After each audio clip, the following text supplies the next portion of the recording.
Hello foodies, welcome to the shades of spices. ഇന്ന് ഓണത്തിന് വേണ്ടിയിട്ട് സ്പെഷ്യൽ റെസിപ്പി ആയിക്കോട്ടെ അല്ലേ. അപ്പോൾ ഇന്ന് നല്ല അടിപൊളി സാഗോ പഴപ്രഥമൻ എങ്ങനെ ഉണ്ടാക്കാൻ നോക്കാം. ഞാൻ ഇവിടെ ഒരു 5 പഴം എടുത്തിട്ടുണ്ട്. തൊലിയൊക്കെ കറുത്ത് നല്ലോണം പഴുത്ത പഴമാണ് ഞാൻ എടുത്തത്. ഇനി നമുക്ക് ഇത് കട്ട് ചെയ്തിട്ട് നല്ലോണം ഒന്ന് വേവിച്ചെടുക്കാം കേട്ടോ. അപ്പം ഞാൻ ഈ വീഡിയോ ഫുള്ളും ലെങ്തി ആയിട്ട് കാണിക്കുകയാണ്. കാരണം പഴം വാട്ടിയത് മുതൽ പഴം നല്ല വരട്ടിയെടുക്കുന്നത് മുതൽ പായസം വരെ ഉള്ളതാണ് ഞാനിതിൽ കാണിക്കുന്നത്. അപ്പം പഴം വരട്ടിയത് നിങ്ങൾക്ക് ഓൾറെഡി ഉണ്ടെങ്കിൽ നിങ്ങൾ പായസം വെക്കുന്നത് മാത്രം സ്കിപ്പ് ചെയ്തിട്ട് കണ്ടോളാം, എന്തെങ്കിലും കണ്ടിന്യൂസ് ആയിട്ട് കണ്ടോളാം. അങ്ങനെ ഞാനിത് പഴത്തിൻ്റെ തലയും വാലും കട്ട് ചെയ്തിട്ട് ഒരു ആവിയിൽ വെച്ചിട്ട് നല്ലോണം ഒന്ന് വേവിച്ചെടുക്കുകയാണ്. ഒരു 10-15 മിനിറ്റ് വെച്ചാൽ തന്നെ നല്ലോണം ഒന്ന് വെന്ത് കിട്ടും. അങ്ങനെ തണിഞ്ഞതിന് ശേഷം നമ്മൾ ഈ വെന്തതൊക്കെ നമ്മൾ മിക്സർ ജാറിലേക്ക് ആഡ് ചെയ്ത് കൊടുക്കുക കേട്ടോ. പിന്നെ ചില പഴത്തിന് നടുവിലൊക്കെ കീറിക്കഴിഞ്ഞ് കഴിഞ്ഞാൽ നല്ലോണം ഈ കറുത്ത കുരുകളുണ്ടാവും. അപ്പോൾ വേണമെങ്കിൽ നല്ലോണം അത് ഉണ്ടെങ്കിൽ അത് കട്ട് ചെയ്ത് കളഞ്ഞോളൂ.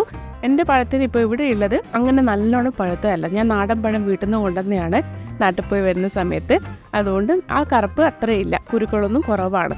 അപ്പം നല്ല കുരുക്കളായിട്ട് നല്ല തിക്കായിട്ടുള്ള കുരുക്കളൊക്കെ ഉണ്ടെങ്കിൽ അതൊന്ന് കട്ട് ചെയ്ത് കളഞ്ഞോളൂ കേട്ടോ.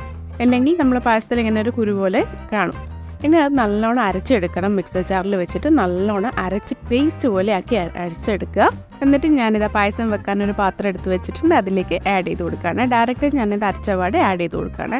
എന്നിട്ട് ഇതിലേക്ക് ഞാനിവിടെ 1/4 കപ്പ് വെള്ളം കൂടി ആഡ് ചെയ്ത് കൊടുക്കുക. എന്നിട്ട് നല്ലോണം ഒന്ന് മിക്സ് ചെയ്തെടുക്കുക കേട്ടോ. നമുക്കിനി നല്ലോണം ഒന്ന് കുറുക്കി എടുക്കണം, നല്ലോണം ഒന്ന് വാറ്റണം. കുറച്ച് സമയം ഇതിൽ പിടിക്കും കേട്ടോ. നല്ലോണം പഴം വരട്ടി എടുക്കാൻ വേണ്ടിയിട്ട് കുറച്ചധികം സമയം തന്നെ എന്തായാലും എടുക്കും.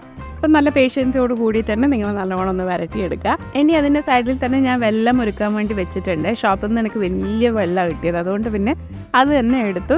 ഇനി അതിലേക്ക് 1/2 കപ്പ് വെള്ളം കൂടി ആഡ് ചെയ്തിട്ട് ഞാനത് ഒരുക്കാൻ വേണ്ടി വെച്ചിട്ടുണ്ട്. ഇനി നിങ്ങളുടെ അടുത്ത് ചെറിയ വെള്ളമാണ്, ചെറിയ ക്യൂബ്സ് ആണെങ്കിൽ നിങ്ങളൊരു 5 to 6 ക്യൂബ്സ് എടുക്കേണ്ടി വരും കേട്ടോ വെള്ളത്തിൻ്റെ. അതവിടെ നിന്ന് ഒരുക്കട്ടെ. അതിൻ്റെ ഇടയിൽ തന്നെ നമ്മൾ ഇടയ്ക്കിടയ്ക്ക് ഈ പഴവും ഒന്ന് വരട്ടാൻ ശ്രദ്ധിക്കണേ, അല്ലെങ്കിൽ അത് അടിക്കൊക്കെ പിടിക്കും. അപ്പി വരട്ടിയിട്ട് അതെടുക്കുക കേട്ടോ. ഞാനൊരു 5 മിനിറ്റ്സ് ഈ പഴം നല്ലോണം ഇങ്ങനെ വരട്ടി വെച്ചിട്ടുണ്ട്. ഇനി ഈ സമയം കൊണ്ട് തന്നെ നമ്മളെ വെല്ലമൊക്കെ നല്ലോണം ഒന്ന് അലിഞ്ഞ് വന്നിട്ടുണ്ട്. ഇനി അതൊന്ന് നമ്മൾ അരിച്ചിട്ട് ഇതിലേക്ക് ആഡ് ചെയ്ത് കൊടുത്തിട്ടുണ്ട്. ഇനി ഇത് നല്ലോണം നമ്മൾ മിക്സ് ചെയ്തിട്ട് നല്ലോണം കുറുക്കി എടുക്കണം കേട്ടോ. അപ്പോൾ നെയ്യ് നിങ്ങൾ വിചാരിക്കുന്ന നെയ്യ് ആഡ് ചെയ്താൽ നെയ്യ് കുറച്ചും കൂടി ഒന്ന് കഴിഞ്ഞിട്ടാണ് നെയ്യ് ആഡ് ചെയ്ത് കൊടുക്കുന്നത് കേട്ടോ. അപ്പോൾ ഇനി ഇതും കൂടി ഒന്ന് നല്ലോണം മിക്സ് ചെയ്ത് വെള്ളമൊക്കെ എല്ലാടി എത്തുന്ന രീതിയിൽ നല്ലോണം മിക്സ് ചെയ്ത് വന്നതിന് ശേഷമാണ് ഞാനിവിടെ നെയ്യ് ആഡ് ചെയ്ത് കൊടുക്കുന്നത്. അപ്പോൾ ഇത് നല്ലോണം ഒന്ന് മിക്സ് ചെയ്ത് കൊടുക്കുക. നല്ലോണം മിക്സ് ചെയ്തതിന് ശേഷം ഇതിലേക്ക് ഞാനൊരു 3 ടേബിൾ സ്പൂൺ നെയ്യാണ് ആഡ് ചെയ്ത് കൊടുത്തത്. 3 ടേബിൾ സ്പൂൺ നിങ്ങൾ അളന്ന് ആഡ് ചെയ്ത് കൊടുക്കും. അപ്പോൾ എനിക്കിതിപ്പോൾ അളവ് കറക്റ്റ് അറിയാവുന്നതുകൊണ്ട് ഞാനിങ്ങനെ ആഡ് ചെയ്ത് കൊടുത്തതേ ഉള്ളൂ. അപ്പോൾ 3 ടേബിൾ സ്പൂൺ നോക്കിയിട്ട് നിങ്ങൾ ആഡ് ചെയ്ത് കൊടുക്കുക.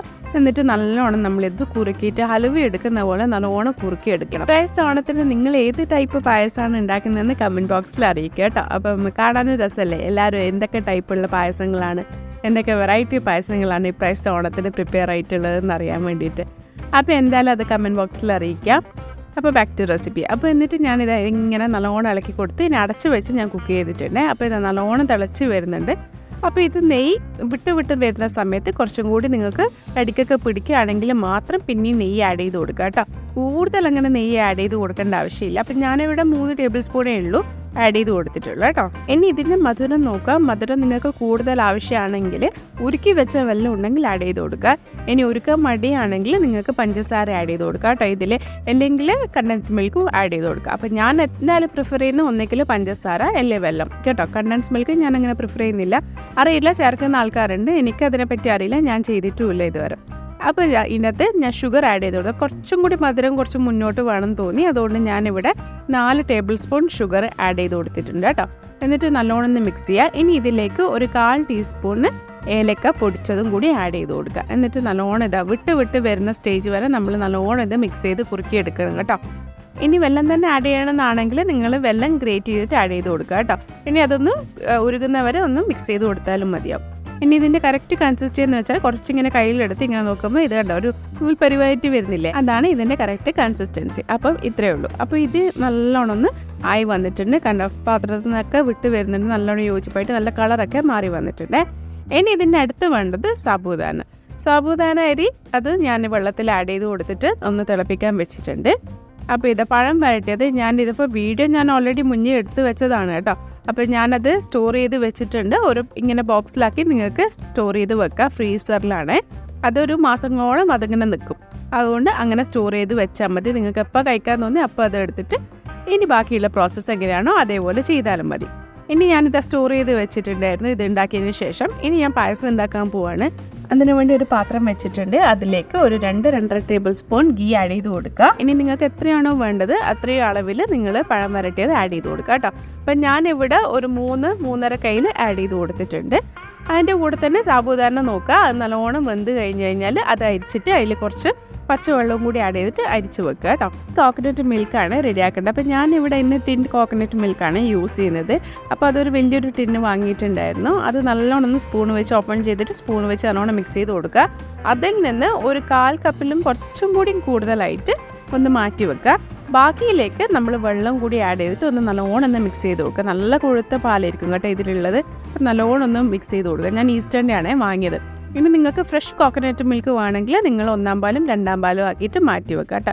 ഇതാകുമ്പോൾ വേഗം എളുപ്പപ്പണിയല്ലേ. അങ്ങനെ ഞാൻ ഇതിൽ വെള്ളം കൂടി മിക്സ് ചെയ്ത് പാൽ ഇതിലേക്ക് ആഡ് ചെയ്ത് കൊടുക്കുകയാണ്. കുറച്ച് കൊടുത്ത പാൽ മാറ്റി വെച്ചിട്ടുണ്ടായിരുന്നു, അത് ആഡ് ചെയ്ത് കൊടുത്തിട്ടുണ്ട്. ഇനി നല്ലോണം ഒന്ന് മിക്സ് ചെയ്ത് കൊടുക്കുക. ഈ പാലൊക്കെ ഈ വരട്ടിയത് നല്ലോണം ഒന്ന് മെരുകുന്ന വരെ നല്ലോണം ഒന്ന് മിക്സ് ചെയ്തിട്ട് എടുക്കാം. എനിക്ക് പറഞ്ഞാൽ ഈ പഴപ്രഥമൻ ചക്കപ്രഥമൻ കഴിക്കുന്ന പോലെ തന്നെയാണ് കേട്ടോ. അതേ ടേസ്റ്റാണ്. നമ്മൾ ചക്ക പായസം കഴിക്കുന്ന പോലെ തന്നെയാണ് ഇതിൻ്റെ ടേസ്റ്റും. അതെങ്ങനെ മാറി വരുന്നതെന്ന് എനിക്കറിയില്ല. പക്ഷേ എന്നാൽ പോലും ഞാൻ എപ്പോഴും കഴിക്കുമ്പോൾ ഇത് ചക്കപ്രഥമനായിട്ട് കഴിക്കുന്ന പോലെ എനിക്ക് എപ്പോഴും ഫീൽ ചെയ്യാറ്. ആർക്കാർ കൊടുത്താലും അവർ ആദ്യം ചോദിക്കുക ഇത് ചക്കപ്രഥമനാണോ എന്ന് ചോദിക്കുക കേട്ടോ. അത്രയും ടേസ്റ്റാണ്. പഴപ്രഥമൻ ഇങ്ങനെ അടിപൊളിയാണെന്ന് ഞാൻ ഒരിക്കലും വിചാരിച്ചിട്ടില്ല. ഇവിടെ എല്ലാവർക്കും ഭയങ്കര ഇഷ്ടം. അതേപോലെ ചക്കപ്രഥമനൊക്കെ ഇഷ്ടമല്ലാതെ ആരാ ഉള്ളത് അല്ലേ. അപ്പോൾ പഴപ്രഥമൻ അതേ രുചി തന്നെ നിങ്ങൾക്ക് കിട്ടും. അപ്പോൾ പഴം കൂട്ടിയോണ്ട് ചില ആൾക്കാർക്ക് ആ പഴത്തിൻ്റെ രുചി വരുമോ, ചില ആൾക്ക് നേന്ത്രപ്പഴം വലിയ താല്പര്യം ഉണ്ടാവില്ല, അതിൻ്റെ രുചി വരുമോ, ഒന്നുമല്ല കേട്ടോ. ചക്കപ്രഥമൻ എങ്ങനെയാണോ കഴിക്കുന്നത് അതേ രുചി തന്നെയാണ് ഈ പഴപ്രഥമനും കഴിക്കുക കേട്ടോ. ഇനി ഇതാ ബാക്ക് ടു റെസിപ്പി. അപ്പോൾ സാബുദാന നല്ലോണം തിളച്ചിട്ട് ഞാൻ പച്ചവെള്ളം ഒഴിച്ചിട്ട് ഊറ്റി വെച്ചിട്ടുണ്ട്. അത് ഇതിലേക്ക് ആഡ് ചെയ്ത് കൊടുത്തിട്ടുണ്ട്. അപ്പോൾ ഇത് കടിച്ച് കഴിക്കുമ്പോൾ നല്ല ടേസ്റ്റാണ്. അതുകൊണ്ടാണ് ഞാൻ ഈ സാബുദാന ആഡ് ചെയ്ത് കൊടുക്കുന്നത് കേട്ടോ. ഇനി ഇതിലേക്ക് നല്ല ചൂടുവെള്ളം, ഇനി എന്ത് ആഡ് ചെയ്യുമ്പോൾ ചൂടുവെള്ളം ആഡ് ചെയ്ത് കൊടുക്കണം കേട്ടോ. വെള്ളമൊക്കെ ആഡ് ചെയ്യുന്ന സമയത്ത് ചൂടുവെള്ളം ആഡ് ചെയ്ത് കൊടുക്കുക. ഈ ചൂടുവെള്ളം ഞാനൊരു 1/4 കപ്പ് ആഡ് ചെയ്ത് കൊടുത്തിട്ടുണ്ട്. എന്നിട്ട് നല്ലോണം ഒന്ന് മിക്സ് ചെയ്ത് കൊടുക്കുകയാണ്. സാബുദാന ഇഷ്ടമല്ലെങ്കിൽ ഇടേണ്ട ആവശ്യമില്ല. അപ്പോൾ എനിക്കിത് ഇഷ്ടമായിരുന്നു, അതുകൊണ്ടാണ് ഞാൻ ഇട്ടത്. അപ്പം ഞാനധികം പായസത്തിലും ഇത് ഇടാറുണ്ട് കേട്ടോ. അപ്പോൾ നിങ്ങൾക്കിത് താല്പര്യം ഇല്ലെങ്കിൽ അല്ലെങ്കിൽ നിങ്ങളുടെ അടുത്ത് അവൈലബിൾ അല്ലെങ്കിൽ നിങ്ങളത് സ്കിപ്പ് ചെയ്തിട്ട് കണ്ടിന്യൂ ചെയ്താൽ മതി കേട്ടോ. അപ്പോൾ ഇത് നല്ലോണം ഒന്ന് മിക്സ് ചെയ്ത് കൊടുത്തിട്ടുണ്ട്. ഇനി നമുക്കിതിലേക്ക് കുറച്ച് ജീരകപ്പൊടി ക്യുമിൻ സീഡ്സ് ആഡ് ചെയ്ത് കൊടുക്കണം കേട്ടോ. അപ്പോൾ ക്യുമിൻ സീഡ്സ് കുറച്ച് ആഡ് ചെയ്യാൻ പാടുള്ളൂ. ഒരു 1/4 ടീസ്പൂണിൽ കുറവ്, ഒരു പിഞ്ച് മാത്രമേ ആഡ് ചെയ്യാൻ പാടുള്ളൂ. പിന്നെ ഇതിലേക്ക് 1/2 ടീസ്പൂൺ നമ്മൾ ഏലക്ക പൊടിച്ചതും കൂടി ആഡ് ചെയ്ത് കൊടുക്കുക കേട്ടോ. എന്നിട്ട് നല്ലോണം ഒന്ന് മിക്സ് ചെയ്ത് കൊടുക്കുക. പിന്നെ ഇതിന് ഒരു നുള്ളു ഉപ്പും കൂടി ആഡ് ചെയ്യണം കേട്ടോ. അപ്പോൾ ആ ഒരു മധുരത്തിൻ്റെ ബാലൻസിന് വേണ്ടിയിട്ട് കുറച്ചൊരു നുള്ളു ഉപ്പും കൂടി ആഡ് ചെയ്ത് കൊടുത്തിട്ടുണ്ട്. അപ്പോൾ ഇത് നല്ലോണം ഒന്ന് തിളച്ച് വരുന്ന സമയത്ത് നമുക്കിനി ലോ ഫ്ലെയിമിലേക്ക് ആക്കിയിട്ട് 1-ാം പാൽ ആഡ് ചെയ്ത് കൊടുക്കുക കേട്ടോ. നമ്മൾ ആദ്യം എടുത്ത് വെച്ച 1-ാം പാൽ ആഡ് ചെയ്ത് കൊടുക്കുക. വെള്ളമൊന്നും ചേർക്കാതെ നല്ല കട്ടിയുള്ള പാൽ ആഡ് ചെയ്ത് കൊടുത്തിട്ട് ഒന്നും കൂടി നല്ലോണം ഒന്ന് മിക്സ് ചെയ്ത് കൊടുക്കുക. 1-ാം പാൽ ആഡ് ചെയ്ത് കൊടുത്തതിന് ശേഷം പിന്നെ അധികം അങ്ങനെ കുക്ക് ചെയ്തിട്ട് എടുക്കേണ്ട ആവശ്യമില്ല കേട്ടോ.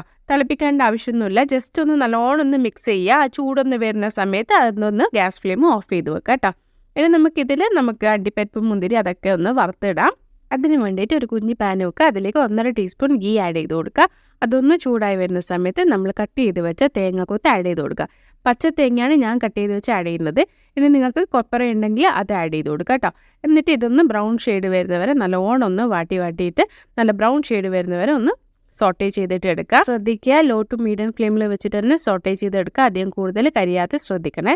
നല്ലോണം ഒന്ന് മുരിയിപ്പിച്ചിട്ട് നല്ല ബ്രൗൺ ഷെയ്ഡ് വരുന്നവരെ ഒന്ന് വാട്ടിയെടുക്കുന്നുണ്ട്. ഒന്നൊന്ന് മുരിപ്പിച്ച് മാറ്റി വെച്ചതിന് ശേഷം അതേ കടായിലേക്ക് തന്നെ ഞാനിവിടെ അണ്ടിപ്പരിപ്പും മുന്തിരിയും കൂടി ഒന്ന് ബ്രൗൺ കളറാക്കിയിട്ട് എടുത്ത് മാറ്റി വെക്കുന്നുണ്ട്. ഇനി നിങ്ങൾക്ക് ഗീ ആവശ്യമാണെങ്കിൽ ആഡ് ചെയ്ത് കൊടുക്കുക. അപ്പം ഞാനിവിടെ ഗീ കുറവായതുകൊണ്ട് ഒരു കുഞ്ഞി 1/4 ടീസ്പൂൺ ഗീയും കൂടി ആഡ് ചെയ്ത് കൊടുത്തിട്ടുണ്ട്. എന്നിട്ട് ചെറിയൊരു ലൈറ്റ് ബ്രൗൺ ഷെയ്ഡ് വരുന്നവരെ ഒന്ന് സോട്ടേ ചെയ്തിട്ട് എടുക്കുന്നുണ്ട്. അധികം കരിയാതെ ശ്രദ്ധിക്കുക. ഓക്കെ, അത്രയേ ഉള്ളൂ. ഇനി നമുക്കിത് പായസത്തിലേക്ക് ആഡ് ചെയ്ത് കൊടുക്കുക. അപ്പം ഞാൻ ആദ്യം കിസ്മിസും അണ്ടിപ്പരിപ്പും കൂടി ആഡ് ചെയ്ത് കൊടുക്കുന്നുണ്ട്. ഇനി ഇതിലേക്ക് പിന്നെ നമ്മൾ വറുത്ത് കോരി മാറ്റി വെച്ചാൽ നമ്മൾ തേങ്ങാക്കൊത്തും കൂടി ആഡ് ചെയ്തിട്ട് നല്ലോണം ഒന്ന് മിക്സ് ചെയ്ത് കൊടുക്കുക കേട്ടോ. അടിപൊളി ടേസ്റ്റ് ആയിട്ടുള്ള സാഗോ പഴപ്രഥമൻ റെഡി ആയിട്ടുണ്ട് കേട്ടോ. ഇപ്രാവശ്യത്തെ ഓണത്തിന് ഇതേപോലെ ഒന്ന് ഉണ്ടാക്കിയിട്ട് ട്രൈ ഔട്ട് ചെയ്ത് നോക്കുക. അടിപൊളി ടേസ്റ്റാണ്. നിങ്ങൾ എൻ്റെ ചാനൽ ആദ്യമായിട്ട് കാണുന്നവർ ചാനൽ വിസിറ്റ് ചെയ്യാൻ മറക്കരുത്. കുറേ അടിപൊളി വെറൈറ്റി റെസിപ്പീസൊക്കെ ചാനൽ അപ്ലോഡ് ചെയ്തിട്ടുണ്ട്. അതേപോലെ ഓണം ഫെസ്റ്റീവ് സീസണിൽ, വിഷു സീസണിൽ എല്ലാം നമ്മൾ സദ്യ റെസിപ്പീസ്, കേരള സദ്യ, കല്യാണ സദ്യ റെസിപ്പീസ് എല്ലാം ഞാൻ എൻ്റെ യൂട്യൂബ് ചാനൽ അപ്ലോഡ് ചെയ്തിട്ടുണ്ട് കേട്ടോ. അതേപോലെ അതിന് വേണ്ടിയിട്ട് ഒരു പ്ലേലിസ്റ്റും കൂടി ക്രിയേറ്റ് ചെയ്തിട്ട് കണ്ടു നോക്കുക. അതേപോലെ ഇൻസ്റ്റയിലും ഇവിടെയും സബ്സ്ക്രൈബ് ചെയ്തിട്ട് ഫോളോ ചെയ്തിട്ട് സപ്പോർട്ട് ചെയ്യുക. അടുത്ത റെസിപ്പി കാണാം. Okay, bye. Cook with love.